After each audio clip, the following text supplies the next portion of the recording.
இடைநிலை ஆசிரியர்கள் சங்கத்தினர் இந்த போராட்டத்தில் ஈடுபட்டிருக்கின்றனர். நேற்றே ஆர்ப்பாட்டத்தில் ஈடுபட்டவர்கள் கைது செய்யப்பட்டனர். இந்த நிலையில் இரண்டாவது நாளாக இன்று போராட்டம் தொடர்கிறது. விவரங்களோடு செய்தியாளர் சந்தானம் இணைந்திருக்கிறார். சந்தானம், நேற்றே போராட்டத்தில் ஈடுபட்டவர்கள் கைது செய்யப்பட்டார்கள். நேற்று பேச்சுவார்த்தை நடைபெற்று தோல்வியடைந்தது. அதன் தொடர்ச்சியாக இந்த போராட்டம் விரிவுபடுத்தப்பட்டிருக்கிறதா? ஆசிரியர் சங்கத்தினர் என்ன சொல்கின்றனர்?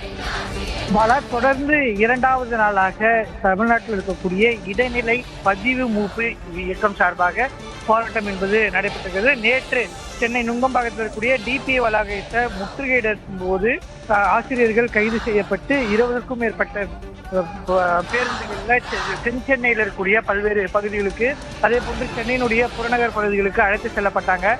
காலை 11 மணிக்கு கைது செய்யப்பட்டவர்கள் நள்ளிரவு வரை மாலைக்கு மேலாக அவர்கள் அங்கேயே கைது செய்யப்பட்டு பேருந்துகளிலேயே அழைத்து செல்லப்பட்டனர்.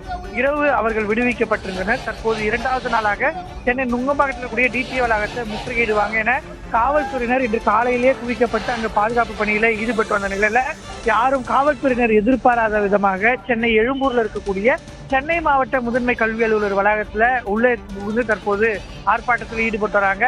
பாதி பேர் உள்ளே நுழைந்த பின்பு கதவுகள் மூடப்பட்டதன் காரணமாக ஆசிரியர்கள் பாதி பேர் சாலைகளில் அமர்ந்து, எக்மோர்ல இருக்கக்கூடிய இந்த சாலையில் அமர்ந்து ஒரு பகுதியினர் போராட்டமும், ஒரு பகுதியினர் இந்த முதன்மை கல்வி அலுவலர் வளாகத்திற்குள்ளேயும் அமர்ந்தும் போராட்டத்தில் ஈடுபட்டு வராங்க.